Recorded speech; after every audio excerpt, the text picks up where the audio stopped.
Assalamualaikum warahmatullahi wabarakatuh. Perkenalkan, nama saya Siti Nurlaila dengan NIM 8778321117 dari Fakultas Keguruan dan Ilmu Pendidikan Universitas Terbuka Prodi PGSD. Ini saya buat untuk memenuhi salah satu tugas mata kuliah saya, yaitu mata kuliah Pancasila. Berikut penjelasannya.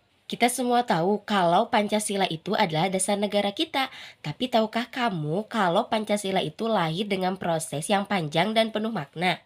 Jadi pada tanggal 28 Mei 1945, para tokoh bangsa berkumpul. Yang BPUPKI dilakukan sebanyak 2 kali, yaitu yang pertama dari tanggal 29 Mei 1945. Sidang ini dilakukan untuk mencari dasar negara bagi Indonesia yang baru saja merdeka. Di sidang berikutnya pada tanggal 1 Juni 1945, Y.R. Soekarno mengusulkan gagasan tentang Pancasila yang berisi 5 prinsip yang bisa mempersatukan seluruh rakyat Indonesia. Dan sidang BPUPKI yang kedua dari tanggal 10 Juli sampai dengan 17 Juli 1945.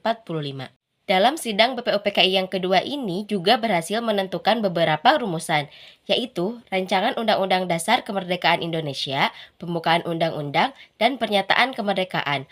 Hal tersebut menandai selesainya tugas BPUPKI yang kemudian dibubarkan pada tanggal 7 Agustus 1945.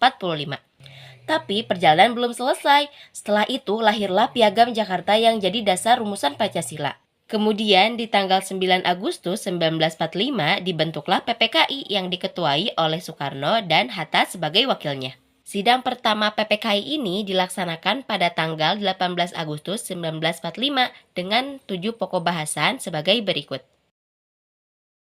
Lalu, pada tanggal 18 Agustus 1945, lewat sidang PPKI, Pancasila akhirnya disahkan secara resmi sebagai dasar negara Indonesia.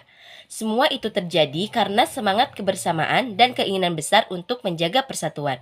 Karena dengan Pancasila, Indonesia bisa terus kuat dan berdaulat. Maka dari proses lahirnya Pancasila ini, kita bisa lihat betapa pentingnya nilai musyawarah, persatuan, dan toleransi. Para pendiri bangsa rela berkompromi dan mengutamakan kepentingan bersama di atas kepentingan pribadi ataupun golongan. Jadi, pelajaran yang bisa kita ambil dari proses lahirnya Pancasila ini, yaitu Pancasila bukan cuma simbol, tapi pandangan hidup yang masih relevan banget buat generasi muda. Di era digital kayak sekarang, kita tetap harus punya semangat gotong royong, saling menghargai, dan menjaga persatuan. Sama seperti semangat para pendiri bangsa dulu. Penjelasan tentang proses lahirnya Pancasila cukup sekian. Terima kasih atas perhatiannya. Mohon maaf apabila ada kesalahan kata ataupun ucap. Terima kasih. Wassalamualaikum warahmatullahi wabarakatuh.